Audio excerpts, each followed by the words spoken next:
If Moses didn't exist, and if the Exodus isn't historical, then where does the Passover celebration come from? There's actually a fair amount of consensus about this amongst mainstream biblical scholars, and they will say that the Passover story is a combination of two previously existing ritual practices amongst two originally distinct groups in the land of Canaan that came together to tell a shared sacred story and thereby unify themselves across these differences. Let me read you a representative example of this. This is from Christine Hayes' Introduction to the Bible. This story, that is the Passover story, attests to a phenomenon long noted by scholars, the Israelite historicization of pre-existing ritual practices. In this case, two separate and older springtime rituals.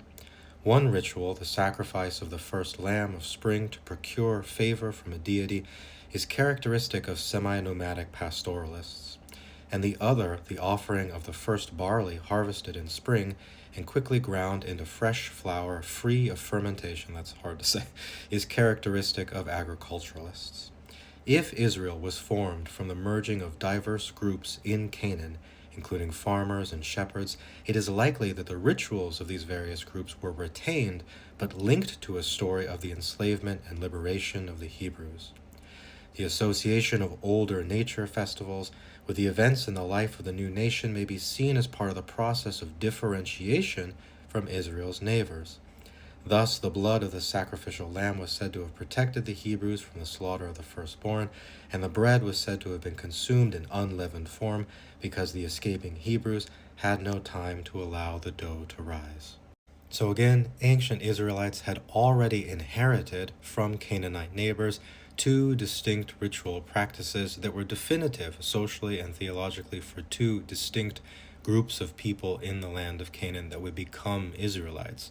And part of becoming Israelite was telling this sacred story about the Passover that merges together these two originally independent rituals and basically says, hey, I have this practice, you have this practice. A long time ago, these practices came from the same place.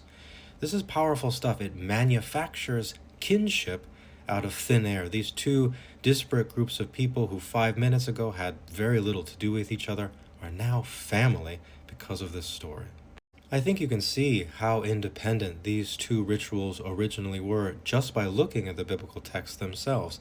Open up to Exodus chapter 12 and take an unbiased look at the chapter. What you'll see in the first 12-13 verses there are instructions about the celebration of Passover. And then quite abruptly it changes to another 6 or 7 verses discussing the celebration of the festival of unleavened bread. And then again, quite abruptly, it shifts back to a narrative about the Passover celebration, almost as if that the instructions concerning the festival of unleavened bread were inserted, or at least edited in later, and weren't original to that story. You can also see this in Exodus 34, I think, which is called the Ritual Decalogue by biblical scholars. It's the second set of 10 commandments that Moses receives, and one of those commandments is a commandment to celebrate the festival of unleavened bread. Another one of those commandments concerns the Passover sacrifice, but they're not together in the Ritual Decalogue. They're separated and quite distinct, almost as though they could have been celebrated independently of one another. Imagined in this way, the Passover story is one of the most powerful and one of the most positive things that theology can do: bring together people who were previously apart.